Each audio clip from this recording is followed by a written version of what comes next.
पंजाब में बैसाखी का त्योहार था। गुरुद्वारों और मंदिरों में शांति थी। लोग खुश थे। परिवार एक दूसरे से मिल रहे थे।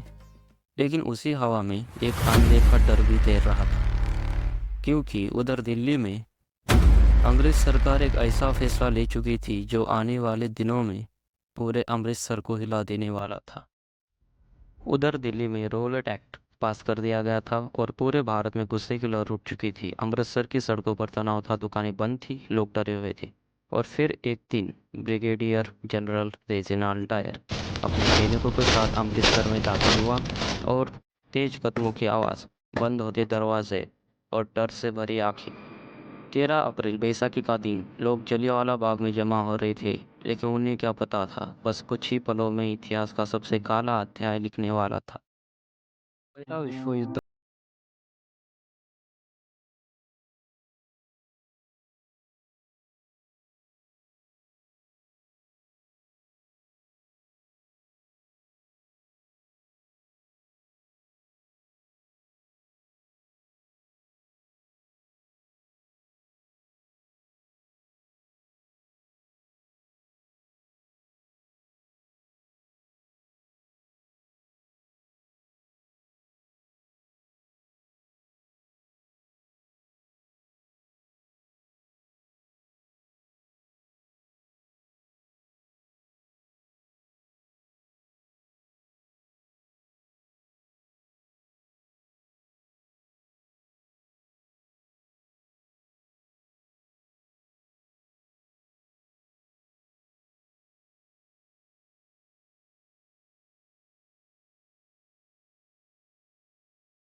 एक ही सवाल, हमारे नेताओं को क्यों पकड़ा गया?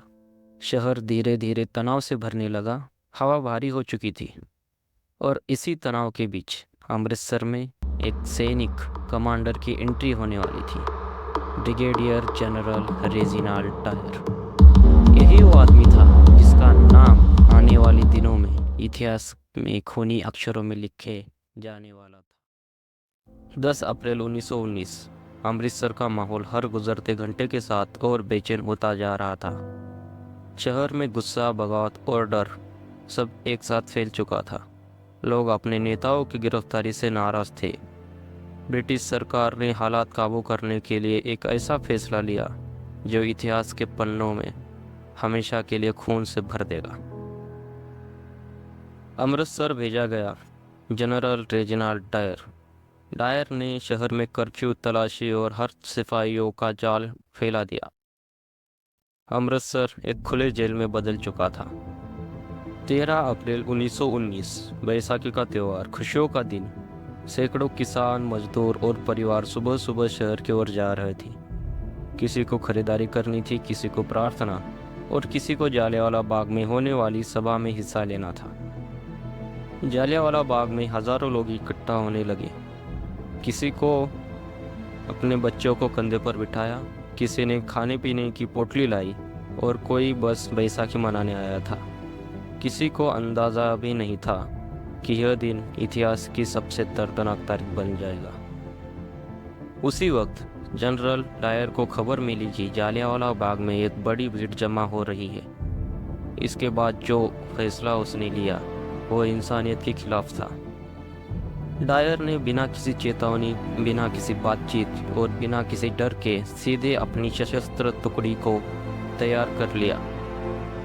उसके दिमाग में सिर्फ एक बात थी, इस भीड़ को सबक सिखाना है। शाम के 5:10, जालियांवाला बाग का तंग रास्ता, भीतर हजारों मासूम लोग, और अचानक डायर अपनी 50 सिपाहियों की टुकड़ी के साथ अंदर प्रवेश करता है।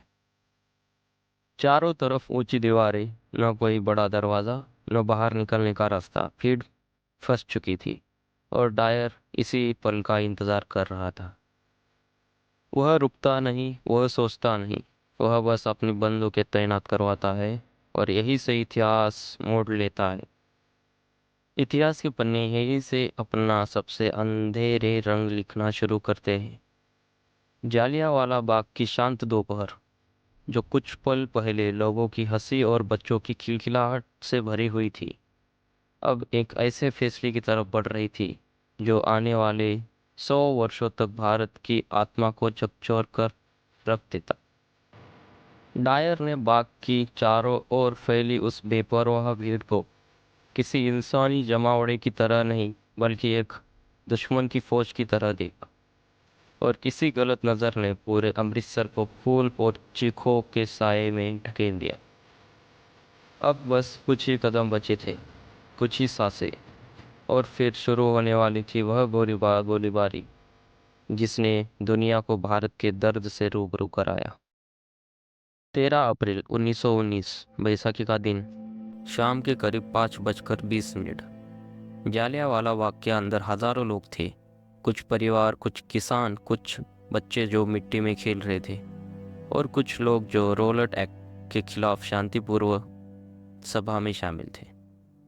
चारों तरफ दीवारें, सिर्फ एक संकरी गली जहां से अगर दो लोग भी साथ निकले तो भीड़ लग जाए। भीड़ को नहीं पता था कि उनकी इस शांति पर अब इतिहास का सबसे काला साया गिरने वाला है। डायर बाग के अंदर पहुंच चुका था। उसने चारों तरफ देखा, लोगों को बैठे हुए, बच्चों को खेलते हुए और बुजुर्गों को बातें करते हुए। ना कोई हथियार, ना कोई हिंसा, ना कोई खतरा, लेकिन उसकी आंखों में बस एक ही इरादा था, सबक सिखाना। बिना किसी चेतावनी के उसने अपने सिपाहियों को एक ही शब्द बोला, फायर। और उसी पल हवा गोलियों से भर गई। पहली गोली चलते ही पूरे बाग में अफरा तफरी मच गई। लोग उठ भी नहीं पाए थे कि एक के बाद एक गोलियां चली जा रही थी। सिपाही लगातार फायर कर रहे थे, नीचे बैठे हुए लोगों पर, भाग रहे लोगों पर, यहाँ तक कि पीछे मुड़कर चीखने वालों पर भी। बाहर निकलने का कोई रास्ता नहीं था। दीवारें बंद थी, गेट बंद थे, और वो संकरी गली गोलियों की सीधी लाइन में थी। लोग घबराकर इधर उधर भाग रहे थे। कुछ माएँ अपने बच्चों को ढक रही थी, कुछ लोग कुएं की तरफ भागे और डर में कुएं में कूद गए, जो आज शहीद कुआं के नाम से जाना जाता है। हर जगह धुआं, धूल, चिल्लाहट और गोलियों की गूंज थी। डायर ने फायरिंग तभी रोकी जब उसके सिपाहियों की गोलियां लगभग खत्म हो गई। न कोई चेतावनी, न कोई रुकने का मौका, न कोई मासूम की परवाह। कुछ कुल मिलाकर हजारों गोलियां चलाई गई और उस बाग की मिट्टी हमेशा के लिए लाल हो गई। Headlines: massacre in Amritsar, British troop fire on unarmed crowd. Second, hundreds dead, thousands injured. शाम ढल चुकी थी, लेकिन बाग की जमीन पर पसरी चीखें, खून की गंध और गिरते हुए चादरों के साए सब कुछ बता रहे थे कि भारत का इतिहास अब पहले जैसे नहीं रहने वाला था। Headline 1: Amritsar after massacre, city in shock. गोलियां चलना बंद हो चुकी थी, लेकिन उस बाग के अंदर चीखें अभी भी हवा को चीर रही थी।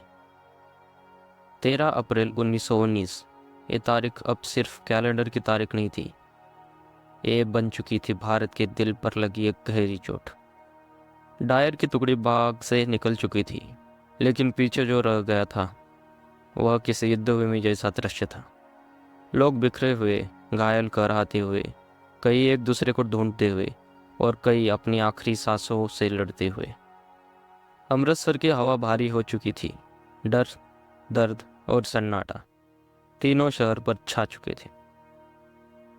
Headline 2: no help allow for the wounded, general Dyer. रात हो चुकी थी, लेकिन शहर की बत्तियां नहीं जली। हर घर में दरवाजे बंद थे। लोग रो भी रहे नहीं पा रहे थे, कहीं आवाज़ बाहर न चली जाए। माएँ अपने बेटों के लिए रो रही थी। पिता दूर से बाग की तरफ देखते रहे, पर उनमें जाने की हिम्मत नहीं थी। डायर के आदेश साफ थे, किसी को भी बाग के आसपास जाने की अनुमति नहीं थी। घायल वही पड़े पड़े तड़पते रहे पूरी रात। अमृतसर खुद को एक कैद शहर की तरह महसूस कर रहा था। Headline 3, martial law in Amritsar, city under military control. अगली सुबह शहर की हालत और भी दर्दनाक थी। सूरज निकला, लेकिन उसके साथ उम्मीद नहीं आई। सिर्फ बंदूकें, बैरियर और डर दिखाई दे रहा था। ब्रिटिश सेना हर चौक, हर गली, हर मोड़ पर खड़ी थी। दुकानें बंद, बाजार सुने, सड़कें वीरान। फिर एक अमानवीय आदेश लागू किया गया, क्रॉलिंग ऑर्डर। लोगों को कुछ गलियों में घुटनों पर रेंग कर गुजरना पड़ता था। कल्पना कीजिए, अपने ही शहर में, अपने ही सड़क पर, अपने ही घर तक पहुंचने के लिए घुटनों पर चल के जाना पड़ता था। यह अपमान, यह दमन, यह क्रूरता अमृतसर के दिल में आग बनकर जमा हो रही थी। कई परिवारों ने उस रात अपने लोगों को खो दिया। कई बच्चों ने अपने पिता की लाशें नहीं देख पाई, और कई घर ऐसे टूटे जो फिर कभी नहीं जुड़े। लेकिन इस टूटे हुए शहर की खामोशी में एक चिंगारी पनप रही थी, एक आवाज़ जो दब तो गई थी पर बुझी नहीं थी। जलियांवाला बाग की खबर धीरे धीरे पंजाब से निकलकर पूरे भारत में फैल रही थी, और फिर एक नई शुरुआत होने वाली थी, एक नया अध्याय जहां यह दर्द पूरे देश को एकजुट करने वाला था। जलियांवाला बाग का वह काला दिन धीरे धीरे पूरे देश में एक गहरी बेचैनी की तरफ फैलने लगा। हर शहर, हर गांव में लोग कानाफूसी करने लगे, आखिर अमृतसर में हुआ क्या था। समय बीतने के साथ सच्चाई छोटे छोटे टुकड़े, अखबारों, चश्मदीदों और बचकर लौटे लोगों की जुबान से भारत के कोने कोने तक पहुंचने लगे। लोग जो सुन रहे थे, जो देख रहे थे, वह इतना भयानक था कि किसी को यकीन ही नहीं हो रहा था कि ऐसा भी कुछ हो सकता है। Headline 1, under British orders, rain of bullets turn Amritsar day into a dark tragedy. यह हेडलाइन प्रकाशित होते ही पूरा देश जैसे एक पल के लिए रुक गया। लोगों ने अखबार हाथ में लिया, और पहली लाइन पढ़ते ही उनकी सांसें थम गई। अखबारों में छपी विवरण, जमीन पर पड़े खून के धब्बे, चारों तरफ फैले जूते चप्पल, दहशत में भागे बच्चों की चीखें, इन सब ने लोगों की रूह तक हिला दी।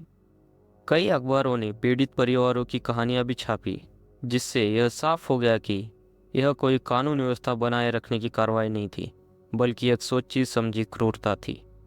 देश भर में गम, गुस्सा और अंग्रेज हुकूमत के प्रति आक्रोश तेजी से बढ़ने लगा। Headline 2, world shocked as Jallianwala Bagh massacre exposes the brutality of British rule. यह हेडलाइन तो मानो दुनिया के सामने एक आईना बनकर रख दी गई। अंतर्राष्ट्रीय पत्रकार अमृतसर पहुंचने लगे। उन्होंने अपनी रिपोर्टों में लिख दिया, इतिहास में ऐसा नरसंहार दृश्य बहुत कम देखने को मिलता है। ब्रिटिश संसद में भी इसके खिलाफ सवाल उठने लगे। कई नेताओं ने खुलकर कहा, यह एक ऐसा कृत्य है जो इंसानियत की सीमा से भी परे है।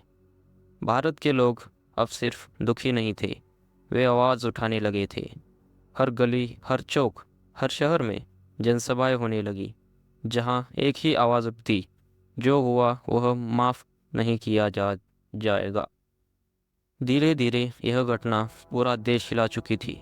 जालियांवाला बाग अब सिर्फ एक स्थान नहीं था, यह आज़ादी की ज्वाला बन गया था।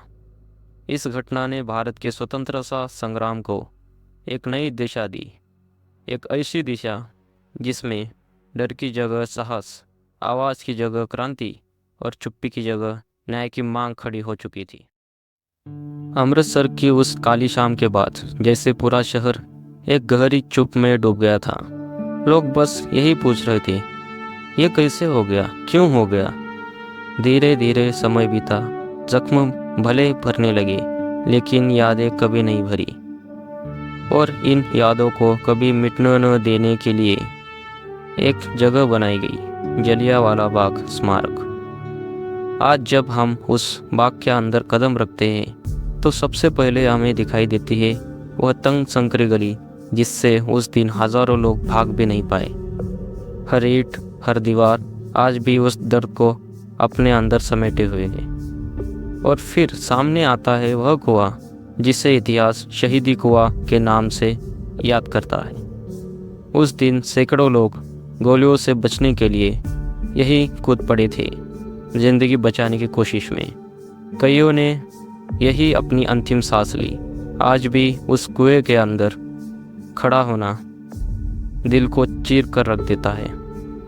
थोड़ा आगे बढ़ते ही वो दीवारें दिखती है जिन पर आज भी गोलियों के निशान साफ साफ नजर आते हैं। हर निशान एक कहानी है, हर निशान एक मिटी हुई चीख है। ये सिर्फ ईंटें नहीं, ये भारत के साहस और बलिदान का जीवंत सबूत है।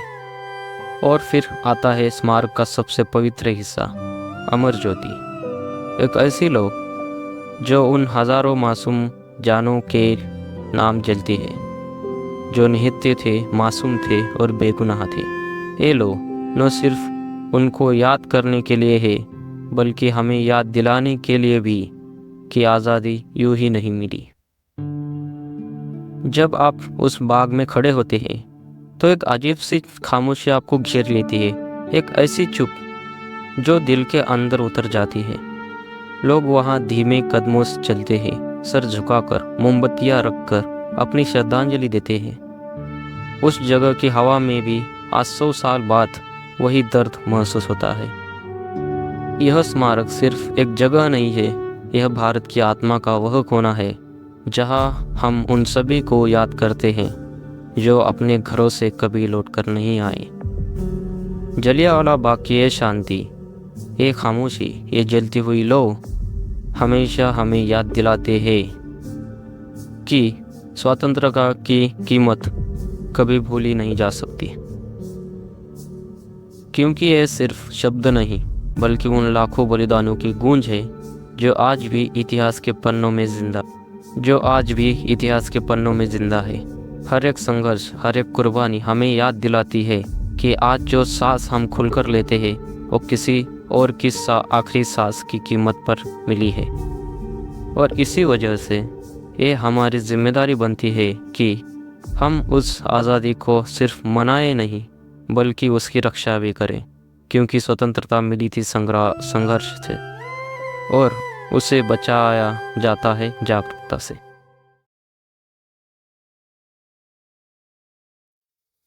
भारत एक ऐसा देश जिसने सदियों की गुलामी सहली, अगिनत अत्याचार झेले, पर सिर कभी झुकने नहीं दिया।